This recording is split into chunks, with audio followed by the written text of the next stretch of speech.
Good morning, everybody.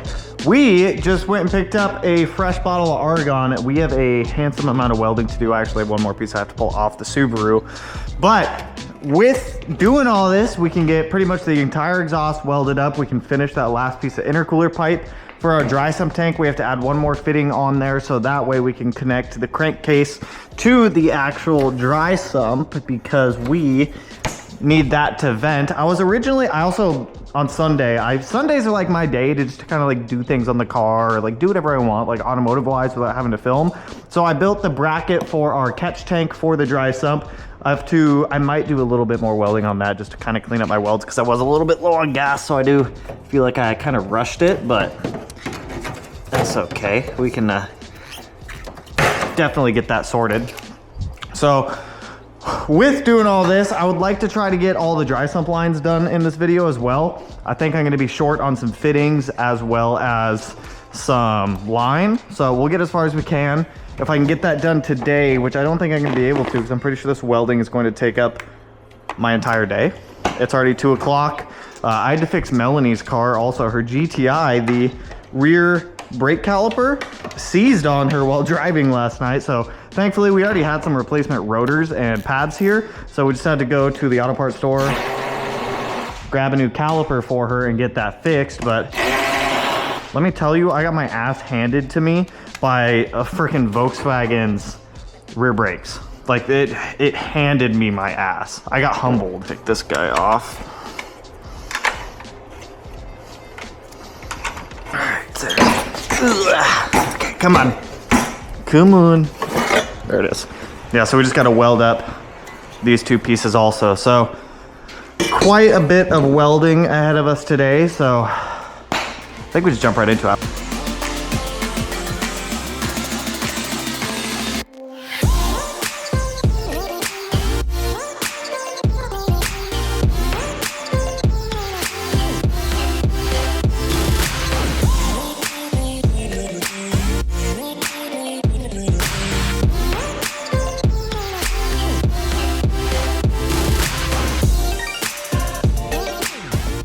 I got the bung welded onto the oil tank. My aluminum welding, it's obviously not going to look like that. I still have a ways to go. It's on there, it's sealed, and it is solid. So that piece is done. That's the only thing aluminum I had to weld. I am not great at aluminum. Stainless, I got this weld done. I've got 2 more on that piece. We're actually gonna go pick up a muffler in the morning.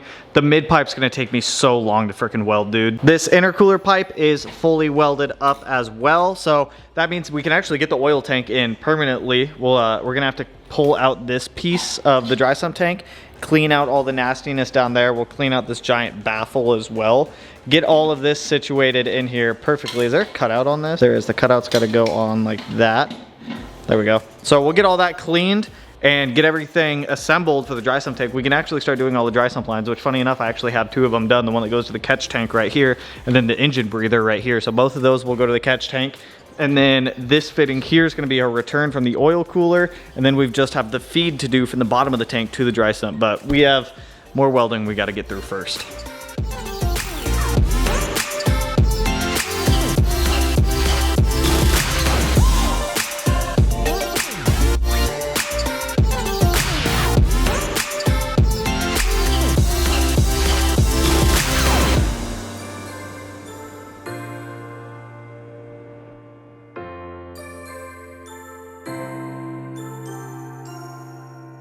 These took way longer to weld than I want, but the mid pipe is fully welded up now.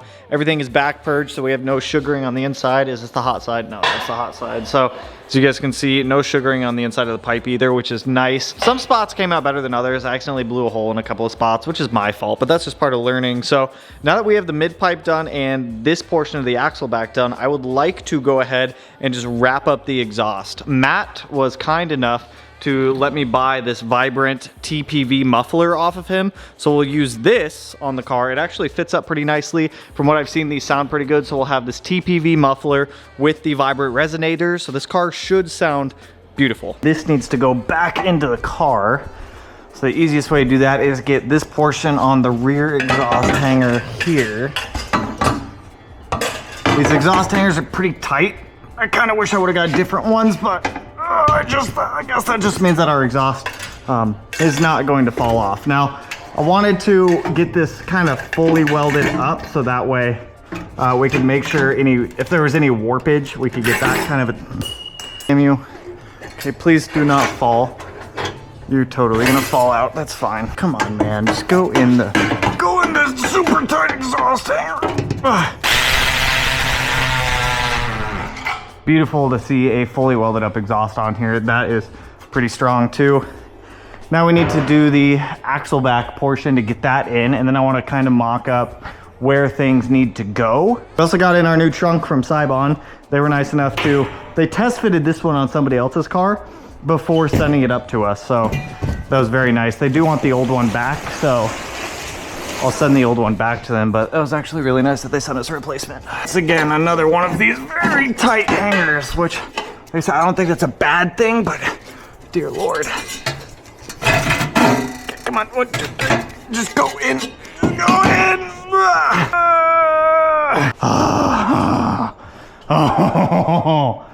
Oh, Jean-Claude. Look at that. Exhaust pretty much fully welded up. That's pretty sweet.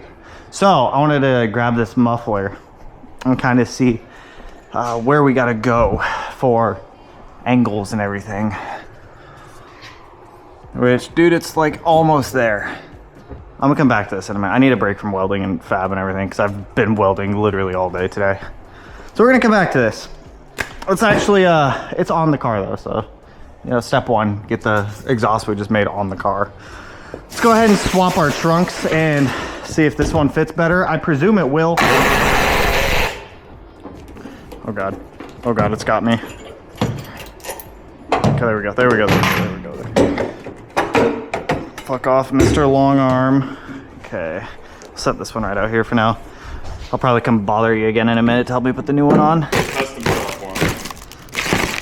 It really twisted. Okay, so far, I mean, it looks good. That's way better. Compared to what we had, dude? Yeah. Because, like, this is still a little low, but I can shim the back here. Compared to that one. I'll bring this back down a little too. Yeah. That'll work. Dude, that's way better. Even like the gaps up here. Significantly better. Look at that, it's not running into the trunk anymore like it did, or the body. I'm repainting the car, so I don't care too much, but that fits way better. I mean, just even looking at it without anything like latched on, it's so much better than it was before. Yeah, it's not all like obvious. Dude, it was so bad. Now it's actually, don't get me wrong, it's still not perfect, but it's a hell of an improvement. When the latch is on, it actually pushes down on the seal, so the last little bit will be the squish. Yeah. That's way better. At least you got somewhere to go with adjustments. Right? You guys remember the last one? It was like way up here. So with our wing that's gonna be on here and by shimming this, we should be able to get this to fit literally perfect. Thank you, Sibon, for sending a replacement one. That one I will send back to them. This one we will scuff up and paint when we go to repaint the entire car. I'm just gonna repaint all the exterior at the same time. I feel like we'll probably get better results that way. Next up, the dry sump tank actually needs to come out so we can clean this and get this installed permanently because there's no need for us to take this back out again. So I wanna remove this baffle out of here, spray down the inside. I did get this tank slightly used, so there is some old oil down there at the bottom of it and some nastiness. So I would like to clean this tank out before we install it permanently. And now that we have our fitting welded on here, we'll probably run down to Ace Race in the morning, grab the rest of the line that we need to be able to make all of the dry sump lines. So that way we can actually put oil in this engine. We might be able to turn it over in this video. That's a might. I'm not 100% sure. We might be able to. Oh yeah. Oh yeah.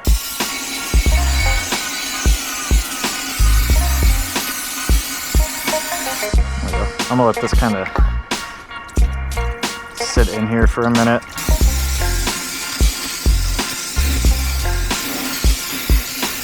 Actually kind of neat. So this is the feed to the engine, and if you look inside the tank, there's actually a tube that goes down to the very bottom of this dry sump tank, so that way it ensures it's always submerged and it always has oil. Kind of neato little things. So this guy will just set right here. We got this baffle. I'm gonna need to grab another can of brake clean, but that's okay. Oh wait a minute, I just noticed that there's two cutouts. What is that for? Why is there two? Oh, the oil return. So this goes together. I'm assuming that's for the oil return up there. Glad I took all this out to do this, because trying to do this all in car would suck. I do want to clean this out though. Since I did just weld in here and do some drilling and whatnot, I just want to make sure that all the metal shavings are out. Now I'm assuming that other cutout's going to be for the center tube here, which goes to that.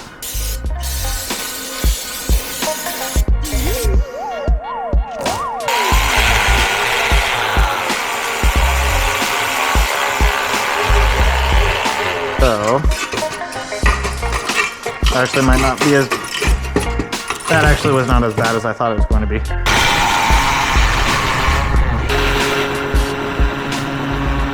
You guys will notice 3 ports on the top of this. This one down here is the oil return from the oil cooler. This one is for the crankcase vent, which is this guy here. And then this one is going to go here, which I have to change to a 90, which is not a big deal, which is the engine breather. So that way, as crankcase pressure relieves into the oil tank, it can equalize with the atmosphere as it needs to pull the appropriate amount of vacuum on the engine, because these scavenge pumps on the dry sump are so efficient that they can pump air as well, which we don't want because that'll aerate all the fluids. So we need to pull this line off, change this to a 90. This line actually goes here. Dude, these 12 AM fittings are such a pain in the butt. Okay, before I just hot swap this to a 90, I mean, it's just for crankcase pressure, vacuum technically, but I want to make sure, yeah, the line is still all the way pushed up.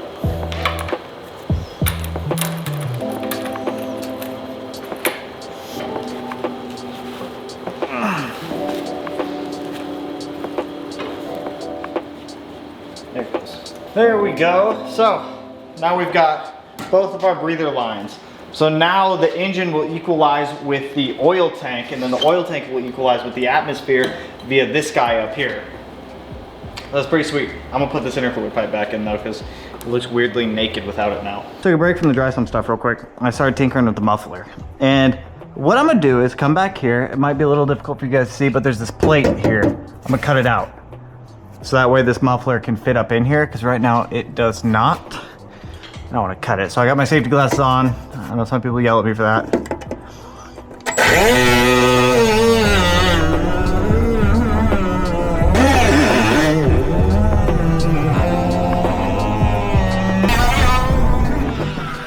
There we go. So I just cut out, oh, you son of a, there we go. So I just cut out this plate, and I didn't want to, but in order to fit this muffler up in here and be able to get the tip to actually stick out an appropriate amount, I kind of had to. So we'll clean up all these cuts and everything and do what we have to do to fix that area, but aesthetically it didn't look great. So now I gotta try to line all this back up. I want to slide this guy back up and in. I might have to trim this bumper down a little bit on the back side. Oh, the muffler.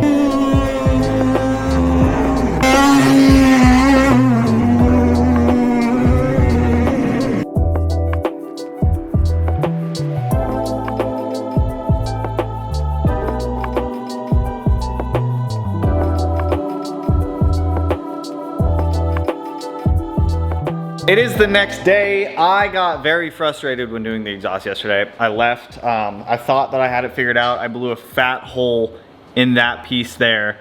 And then I was like, screw it. I'm gonna cut it all. I'm gonna cut it off. I'm gonna try something else. And just nothing was working for me. So I ended up just scrapping this entire piece. Like, I'll keep this as like spare raw material, but nope, not keeping it. So I went ahead and I redid the exhaust, or the cat back portion, or the axle back portion, and I got it to fit way better. I'm not even gonna mess with trying to get the muffler on until I go get a pull jack to be able to hold the muffler in place, because I was trying everything to get that thing to stay where it was. Nothing was working. But let me show you this, and then we're gonna go jump to some dry sump lines. The axle back portion doesn't hang down super low, and this will actually come up a little bit more when I put the exhaust hanger on here, but that is significantly better than the weird swoopy down crazy crap that I had going on here before. So now the exhaust is actually tucked up in there nicely and it'll fit significantly better. I don't know why I'm trying to keep this as tucked up as I can, but for some reason I am. The first thing I'd like to actually knock out today is getting this fuel line done, going from this return side on the rail over to the regulator. Now, I had to take that line off because it didn't fit with our turbo and everything, and I've been trying a ton of different fitting options. I finally found a 60-degree fitting. We'll be able to snake down in there between the turbo, between the TGB housings to be able to make it over there. So let's make our last fuel line in the engine bay. I guess remake our last fuel line in the engine bay real quick, knock that out, and then for the dry sump lines, it looks like I am gonna have to order some material or some AN fittings, because for some reason I thought only 190 degree would be enough, and that is clearly not that. I don't know why I bought the assortment that I don't know why I bought these, but for some reason I bought them. I lied, I guess 290 degree fittings. I don't know why I thought 290 degree fittings would be enough.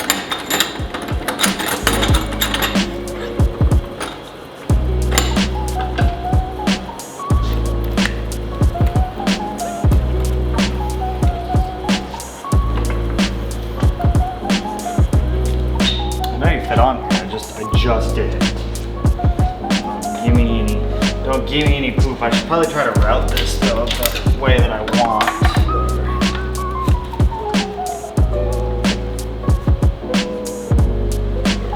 This is gonna be such a pain in the butt to get back on once it's done, dude.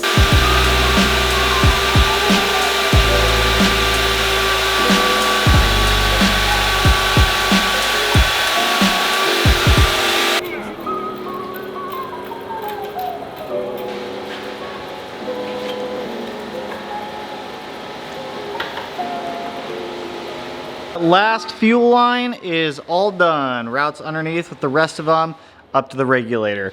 I think I'm gonna jump to this line now. So this is actually gonna go to the top of the oil cooler here, which I may need to cut away a little bit of the body behind the headlight. So intercooler's gotta come off, headlights gotta come out, and we're gonna make this line. And then if we have the fittings, I really just wanna do the feed line and the other oil return line, but I don't wanna compromise with like fittings that may or may not work. So I don't know. Let's get the front mount off. Let's get the headlight out. The funny thing is we still have to take all this back apart for final assembly too.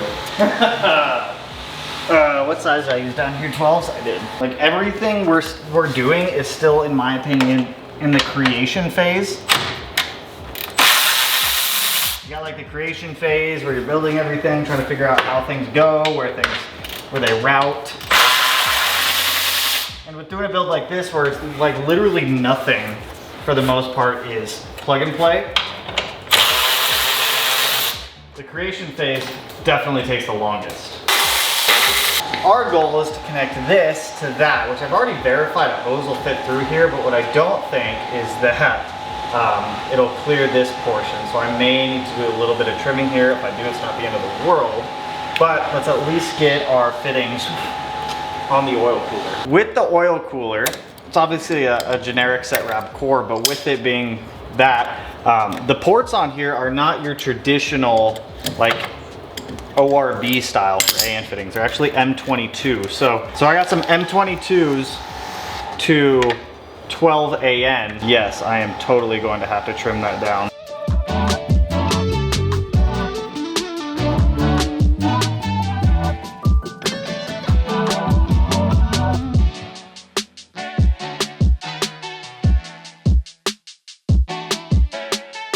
There was definitely some more trimming than I thought that needed to be done, but I don't think it looks bad. So I put a little bit of this edge protector, so that way, I mean the line, it only touches because the edge protector's there. I've also got fire sleeve on that line. So that's the return line so the dry sump will go up to the top here, feed down, cool the oil, help break up aeration, go up through this line, back into the tank, and then back into the dry sump. So now we just have this line going down to the return side of the tank, and then all we have left is the feed, and then we could technically build pressure in this thing. But what sucks is I don't think I have all the fittings to be able to do all this. So I think I can at least knock out one more line. I don't know which one yet, if it's the feed from the tank to the sump or the return from the sump to the oil cooler. I'll get as damn far as I can promise you that.